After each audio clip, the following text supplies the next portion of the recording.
राधे राधे दोस्तों, आज की कहानी का नाम है मायका। आज मनीषा घर के सारे काम बहुत जल्दी जल्दी निपटा रही थी। सोच रही थी कि उसकी अनुपस्थिति में घर वालों को कोई परेशानी ना हो, इसलिए वह कोई भी काम छोड़ना नहीं चाहती थी। आज उसे अपने मायके जो जाना था, इसलिए वह मन ही मन बहुत खुश थी। मनीषा का मायका और ससुराल एक ही शहर में था, इसलिए उसका बहुत कम आना जाना होता था और उसे इजाजत भी नहीं मिलती थी। लेकिन इस बार उसने सोच लिया था कि वह 2-4 दिन रुक कर ही आएगी। इससे पहले वह जब भी अपने मायके जाती तो उसके ससुराल से यही कहा जाता कि अरे इसी शहर में तो है, रात में रुक कर क्या करोगी, किसी दिन फिर चले जाना। इसलिए वह 2-4 घंटे मिलकर वहां से चली आती। वह कभी चाह कर भी अपने मायके में अपनी रात बिताई नहीं पाती। वह हर बार सोचती कि सब कुछ ठीक रहे, लेकिन हर बार कोई ना कोई मुसीबत आ ही जाती और उसका मूड खराब हो जाता। लेकिन भगवान की कृपा से इस बार सब कुछ ठीक था। उसकी सास का मूड भी सही था। लेकिन कहते हैं ना कि घर में कोई ना कोई शख्स ऐसा जरूर होता है जिसकी वजह से मुसीबत आ ही जाती है। इसी तरह मनीषा की जेठानी का भी हाल था। उसका मायका तो बहुत दूर था, इसलिए वह जब भी जाती तो खुद तो महीने भर रुक कर ही आती। लेकिन जब भी मनीषा को जाना होता तो वह कुछ न कुछ नाटक जरूर कर देती। लेकिन जब भी मनीषा को जाना होता तो सब लोग यही कहते, अरे रुकने की क्या जरूरत है, जब मन करे तब चली जाना, आखिर पास में ही तो है। खैर, आज सुबह जब मनीषा तैयार हो रही थी तो उसकी जेठानी उसके कमरे में आई और पूछा, मनीषा वापस कब आना है?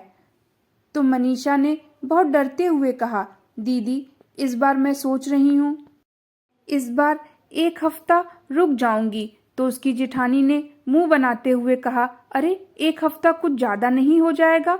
तुम नहीं जानती कि प्राची के पेपर स्टार्ट होने वाले हैं। मैं इस तरह तो घर का सारा काम मुझे अकेले ही करना पड़ेगा। अब मैं घर का काम करूंगी या प्राची का पेपर की तैयारी कराऊंगी? इतना ज्यादा रुकने की जरूरत नहीं है। 2-4 दिन रुककर चली आना, फिर कभी चली जाना। अपनी जेठानी की बात सुनकर मनीषा का तो चेहरा उतर गया। लेकिन फिर मनीषा ने मन ही मन सोचा कि यह फिर तो कभी आने से रहा। उसने उदास मन से अपनी सास की तरफ देखा तो उसकी सास ने कहा, देख लो बहू, जब तुम्हारा मन करे तब आ जाना।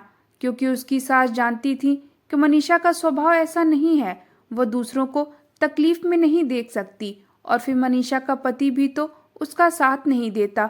वह हक से कह सके कि उसका जब मन करेगा तब आएगी। वो औरत बहुत भाग्यशाली होती हैं जिनके पति उनका साथ देते हैं। लेकिन यहाँ तो उल्टा था। मनीषा का पति तो उल्टे उसी की गलतियां गिनवाने लगता। जैसे तैसे मनीषा अपने मायके गई। मायके पहुंचने पर वहां के सब लोग बहुत खुश थे। उसके पहुंचते ही उसके भाई की बेटी, जो मनीषा की भतीजी थी, वह दौड़कर आई और बोली, बुआ इस बार 1 हफ्ते रुकोगी ना? तो मनीषा ने हंसकर हाँ कर दी और मन ही मन उदास हो गई कि आखिर वह इस बच्ची से क्या कहे। खैर, जितने दिन मिले हैं कम से कम इतने दिन ही तो आराम से बीत जाएं। तो उसने अपने दिमाग से सारे विचार निकाल दिए।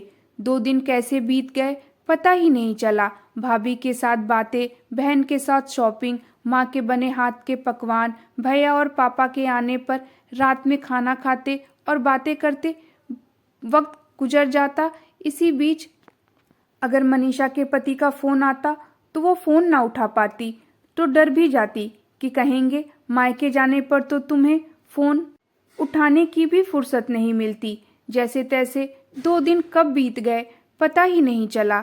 आज तीसरा दिन था तो मनीषा को सुबह से ही टेंशन हो रही थी कि अब वह यहाँ रुके कि ना रुके। अगर वह रुक गई तो खामोका उसके घर का माहौल खराब हो जाएगा और जेठानी का मुंह भी बन जाएगा।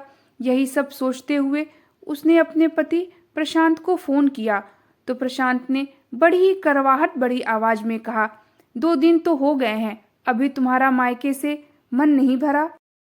चुपचाप चली आओ, तुम्हारे ना रहने की वजह से भाभी को भी परेशानी हो रही है। प्रशांत की बात सुनकर मनीषा को तो दिमाग सन्न हो गया। वह सोचने लगी कि प्रशांत उसका पति होने के बावजूद भी कभी उसके मन को नहीं समझ पाता। मायके के प्रति उसके लगाव को हमेशा वह गलत ही समझता रहा। मनीषा कोई यह बात बताती कि प्रशांत उसका साथ कभी नहीं देगा, इसलिए उसने लौटने में ही भलाई थी। वह सोच रही थी कि आखिर ऐसा क्यों होता है कि उसका पति उसका साथ नहीं देता। अगर प्रशांत उसका साथ देता तो वह निश्चिंत होकर एक हफ्ता अपने मायके रुक जाती। ऊपर से जब भी प्रशांत फोन करता तो यही कहता, वहाँ कौन से तुम्हें 56 भोग मिल रहे हैं, तुम्हें वहाँ पर कोई सुख मिलता है ना ही कोई सुविधा, लेकिन फिर भी पता नहीं वहाँ जाने के लिए क्यों मरती रहती हो। अब मनीषा उसे कैसे समझाए कि मायके तो आखिर मायका ही होता है, फिर वहाँ चाहे कोई सुख सुविधा हो या ना हो, लेकिन ससुराल पिंजरे जैसा होता है।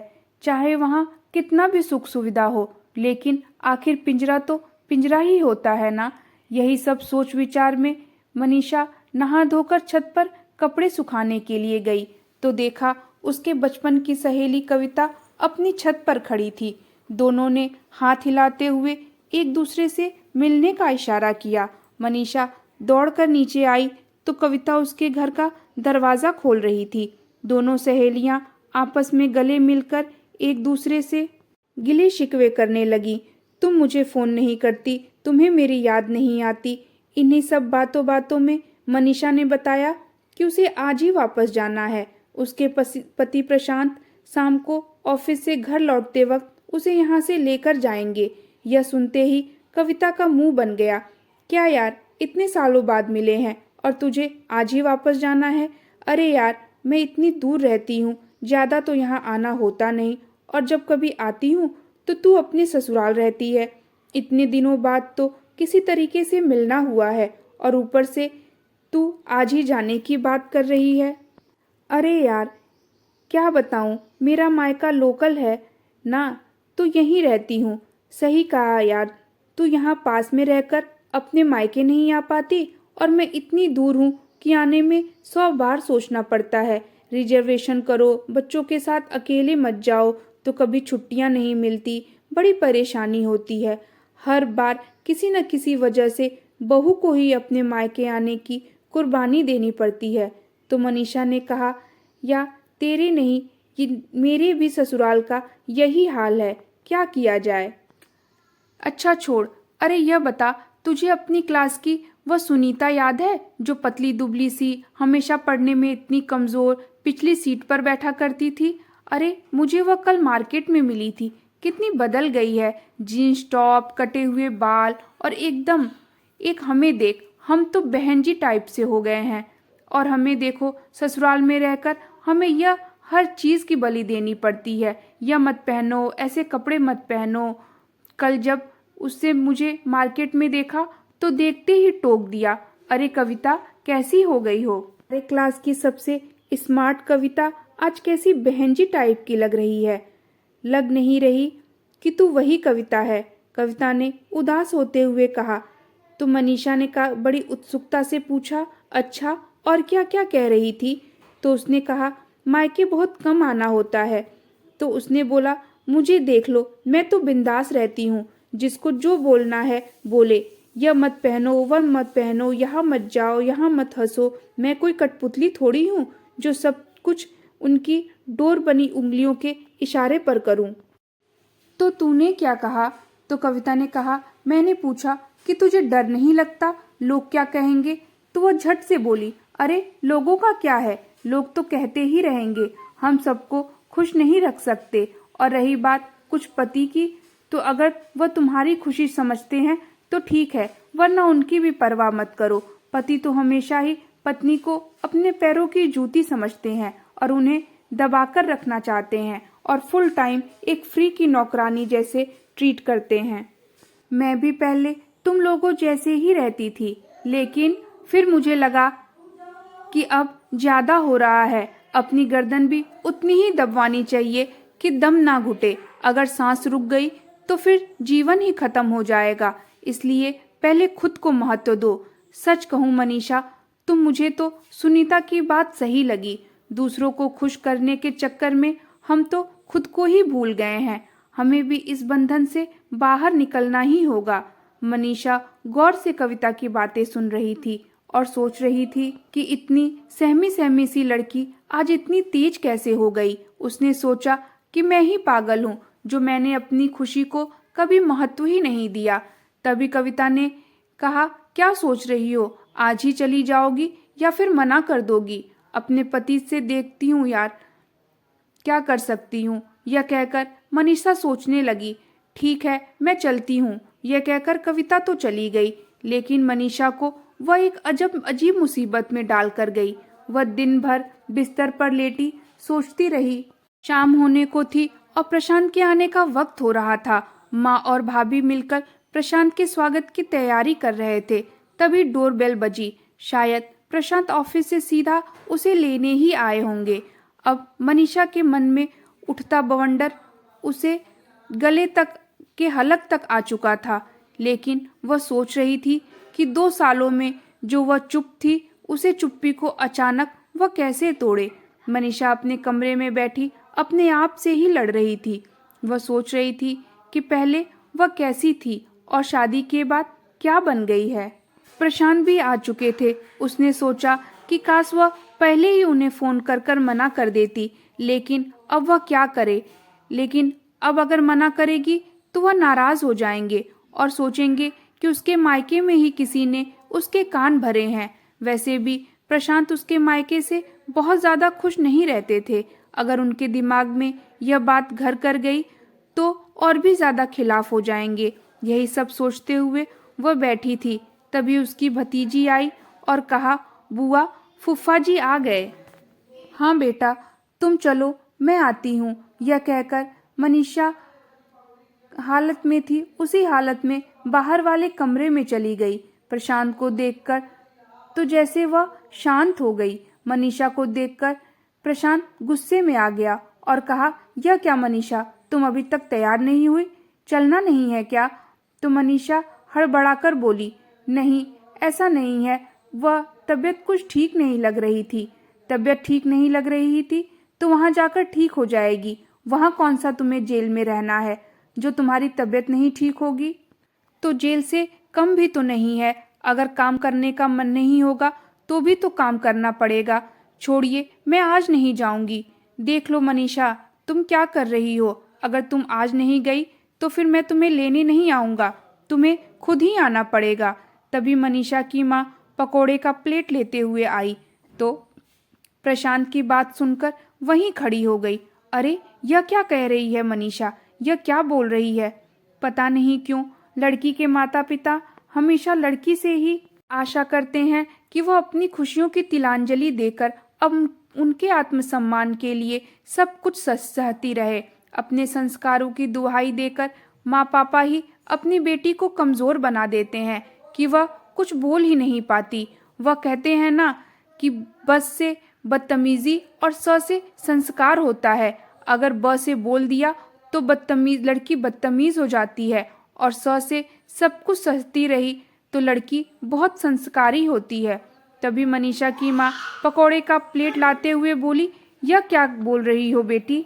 दामाद जी तुम्हें लेने आए हैं। अगर तुम्हें नहीं जाना था तो पहले ही फोन करके बता देती। अपनी सास की बात सुनकर प्रशांत और भी चौड़ा हो गया। माँ, अगर तुम्हें नहीं पसंद तो मैं यहाँ से चली जाती हूँ, लेकिन मेरी आत्मा तो यहीं रहेगी। सिर्फ शरीर जाएगा और अगर एक बार यह शरीर चला गया तो दोबारा तुम्हारी दहलीज पर फिर कभी नहीं आएगा। प्रशांत चुपचाप मनीषा की बातें सुन रहा था। इसे आज हो क्या गया है? यह कहकर मनीषा तेजी से कमरे में गई और अपना सामान लेकर चुपचाप बिना किसी से मिले, बिना किसी से विदा लिए प्रशांत के पास आकर खड़ी हो गई। प्रशांत ने भी अपनी सास के पैर छूते हुए उनसे विदा ली। माँ भी चुपचाप मनीषा को देखती रही। रास्ते भर मनीषा ने प्रशांत से कुछ नहीं कहा। वह घर आई तो पूरी रात रोती रही। सुबह उठी तो कठपुतली की तरह फिर से कामों में लग गई। सारे घर खुश था सिवाय मनीषा के। पति के ईगो और जेठानी के अहंकार में वह फिर से पिसने लगी। वहां से आए अभी 2 ही दिन हुए थे कि एक दिन काम करते हुए मनीषा का हाथ कट गया, लेकिन किसी ने उसका साथ सहानुभूति नहीं दिखाई, बल्कि उसी को दोषी ठहराया। तब उसने सोचा कि घर के किसी और को किसी उसकी कदर नहीं है। एक दिन खुद को आईने में देखते हुए वह सोच रही थी कि क्या हुआ, सचमुच इस घर की सम्मानित बहू है? क्या वह एक अच्छी पत्नी है? शायद नहीं। और उसे दिन उस जिस तरीके से माँ ने कहा था, अब तो वह मायके की दुलारी भी नहीं रही। पति, सास, ससुर वह किसी की भी निगाह में योग्य नहीं है। लेकिन उसी दिन उसने सोचा कि अब वह कठपुतली बनकर नहीं रहेगी।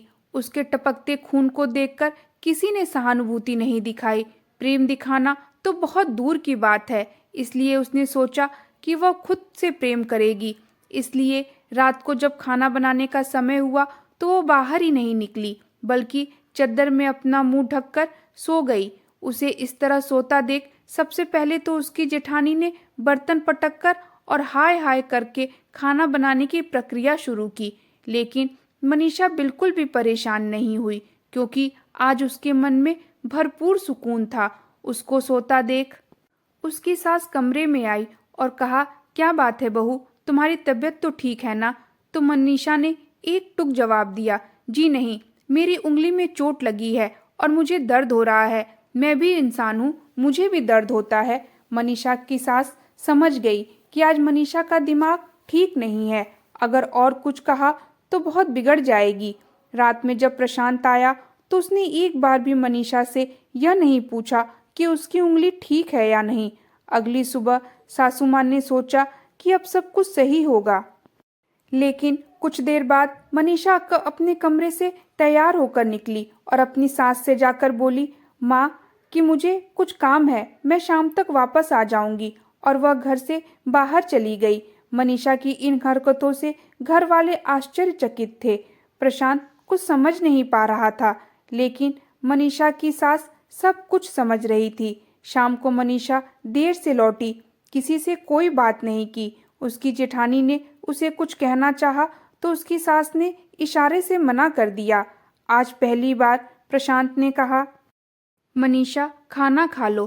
तो मनीषा ने जवाब दिया, मैं खाना खाकर आई हूँ। यह कहकर वह करवट बदलकर सो गई। अगले दिन सुबह फिर 9 बजे मनीषा तैयार होकर निकलने लगी तो उसकी जेठानी ने टोका, अरे कहाँ चल दी, नाश्ता बनाना है, बच्चों को स्कूल के लिए देर हो रही है। तो मनीषा ने जवाब दिया, बच्चे आपके हैं तो नाश्ता मैं क्यों बनाऊं, आप बना लीजिए, मैं आपकी नौकरानी नहीं हूँ। मनीषा की जेठानी ठगी सी वहीं खड़ी रह गई। जिस गाय को वह 2 सालों से अपने ही इशारे पर नचा रही थी, अब तो वह उसे सींग दिखा रही है। प्रशांत को कुछ समझ में नहीं आया तो उसने अपनी माँ से पूछा, माँ मनीषा को हो क्या गया है? मुझे भी नहीं पता बेटा, क्या उसका कोई झगड़ा हुआ है तुम दोनों के बीच? नहीं माँ, ऐसी तो कोई बात नहीं है, लेकिन हाँ उस दिन वह अपने मायके से वापस नहीं आना चाहती थी तो उसकी माँ ने उसे यह कहकर भेज दिया कि अब वही तुम्हारा घर है। पता नहीं क्यों जब से वह वहां से आई है ऐसी हरकतें कर रही है। इसे तो समझाना ही पड़ेगा। क्या समझाओगे बेटा? जहाँ तक मुझे पता है मनीषा बहुत परेशान है और तुम उसके पति हो। अगर तुम उसे नहीं समझोगे तो आखिर कौन समझेगा? तुमने आज तक उसे कभी प्रेम से बात नहीं की, यह तुम दोनों के बीच की बात है, लेकिन आज मुझे बोलना पड़ रहा है। अगर तुम्हारे पिता और तुम्हारे बड़े भाई हमारे साथ ऐसा व्यवहार करते तो क्या हमारा जीवन इतना सहज हो पाता? एक लड़की अपने पति के ही भरोसे अपने ससुराल आती है। अगर उसी से उसको प्यार और सम्मान ना मिले तो फिर वह कहाँ जाए? प्रशांत चुपचाप अपनी माँ की बातें सुनकर घर से बाहर चला गया। बाहर जाकर वह सोच रहा था कि मनीषा जब भी अपने मायके जाने के लिए प्रशांत से पूछती तो हमेशा उसे डांटकर चुप करा देता। क्या हमेशा मायका जाने की रट लगाए रहती हो? प्रशांत न कभी उसे कहीं घुमाने ले गया और न ही कभी उसकी पसंद की कोई चीज लाकर दी। उसकी हमेशा काम करते करते जब वह थक जाती तो प्रशांत का यही जवाब रहता, अरे कितना काम करती हो कि थक जाती हो? हमारे घर पर काम ही कितना है। प्रशांत की बात सुनकर मनीषा चुप हो जाती। वह बस अपने फर्ज पूरे करवा रहा था। सोच के समुंदर में डूबा हुआ प्रशांत खुद को दोषी मान रहा था। यही सब सोचते हुए प्रशांत ने मनीषा को फोन किया तो उसका फोन बंद आ रहा था। उसके मायके पता किया तो वो वहां पर भी नहीं थी। तो फिर वह मनीषा के आने का इंतजार करने लगा। शाम को जब मनीषा घर आई तो प्रशांत ने उससे बात करना चाहा, लेकिन उसने प्रशांत से कोई बात नहीं की और वह चुपचाप से सो गई। अगले दिन जब मनीषा फिर से जाने के लिए निकली तो बाहर जाकर देखा तो प्रशांत कार लिए खड़ा था। उसने मनीषा से कार में बैठने के लिए कहा तो वह आगे कार में ना बैठकर आगे बढ़ गई। तो प्रशांत ने उसका हाथ पकड़ लिया और कहा, मनीषा कार में बैठो, हम कहीं घूमने चलते हैं।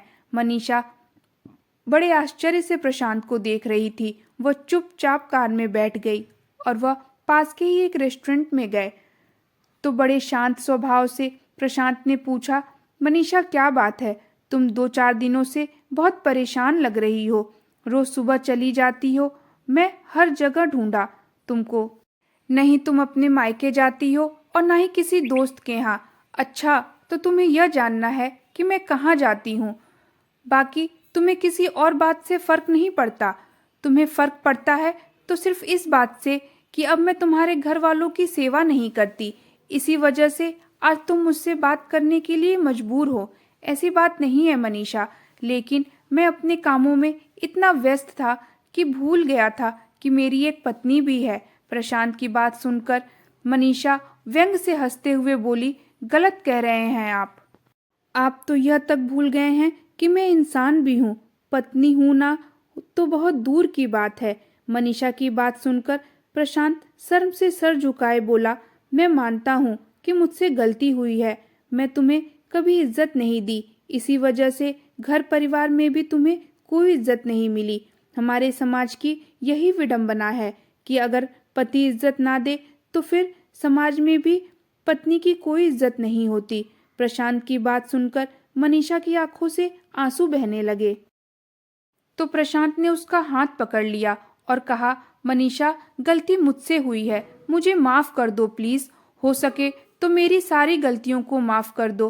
प्रशांत की बात सुनकर मनीषा ने उसका हाथ झटकते हुए कहा, नहीं, मैं तुम्हें माफ नहीं कर सकती। और अगर तुम यह जानना चाहते हो कि मैं कहाँ जाती हूँ तो मैं कोचिंग क्लासेस जाती हूँ। मैं कंपटीशन की तैयारी कर रही हूँ। मुझे अपने पैरों पर खड़ा होना है, नौकरी करनी है। तो प्रशांत ने कहा, शांत हो जाओ मनीषा, मैं जानता हूँ तुम किसी भी गलत जगह नहीं जाती। मुझे तो बस तुम्हारी फिक्र हो रही थी। ना ही तुम अपने दोस्त के घर हो और ना ही मायके में। मेरा मायका जाना तो आपको ही पसंद नहीं ना। हर वक्त मेरे मायके की बुराई करते रहते हैं। सही ढंग से बताइए कि शादी के बाद कितने दिनों तक रुकी हूँ मैं अपने मायके में, मुझे खुद नहीं पता। मैं हमेशा दूसरों की ज़रूरतों के लिए खड़ी रहती हूँ। मैं तड़पती रहती हूँ अपने माँ बाप के साथ के लिए, लेकिन अब तो माँ भी मेरा साथ नहीं देती। उसे लगता है कि आप नाराज ना हो जाएं, इसलिए तो उस दिन उन्होंने मुझसे कह दिया कि चली जाओ अपने घर। अब आप ही बताइए, ना यह घर मेरा है ना वह घर मेरा है, तो फिर इस संसार में मेरे लिए क्या रह गया। मनीषा मुझे माफ कर दो, मैं तुमसे वादा करता हूँ तुम जैसा कहोगी वैसा ही करूँगा। मैं मानता हूँ कि मेरा तरीका गलत है, लेकिन हो सके तो मुझे माफ कर दो। मनीषा ने कहा, अगर आपसे मुझसे कभी यह कहा होता कि मनीषा मैं तुम्हारे बिना नहीं रह सकता, तो क्या तब भी मैं मायके जाने की जिद करती? ऐसा नहीं कह सकता मनीषा, क्योंकि वह घर तुम्हारा है। तुम्हारे माँ पापा, तुम्हारे भाई बहन तुम्हारा इंतजार करते हैं। तो फिर मैं इतना स्वार्थी कैसे हो सकता हूँ? अच्छा, तो स्वार्थी नहीं हो सकते, लेकिन कठोर हो सकते हैं। अपनी पत्नी की व्यंग कस सकते हैं, लेकिन प्रेम नहीं जता सकते। चलो ठीक है, आज से तुम जो चाहो करो। तुम्हें अगर नौकरी करनी है तो तुम नौकरी करो, किसी के हाथों की कठपुतली बनकर मत रहो और अपने और मेरे घर की महारानी बनकर रहो। जो चाहे करो, पर अपने मायके मत जाओ। मनीषा प्रशांत की यह बात सुनकर मनीषा खिलखिलाकर हंस पड़ी। अच्छा छोड़िए, चलिए घर चलते हैं, तुम्हारे घर चलते हैं। तुम्हारे माँ के हाथ की बनी चाय का स्वाद तुम्हारे हाथों में कहा, अच्छा तो अभी आप कह रहे थे कि सब कुछ करो लेकिन मायके मत जाओ। मजाक कर रहा था पगली। यह कहते हुए प्रशांत ने मनीषा का हाथ पकड़ लिया और दोनों जीवन के एक नए सफर की तरफ मुड़ चले। दोस्तों, आपको यह कहानी कैसी लगी हमें कमेंट बॉक्स में ज़रूर बताएं और हमारे चैनल को सब्सक्राइब, लाइक और शेयर करें। Thank you.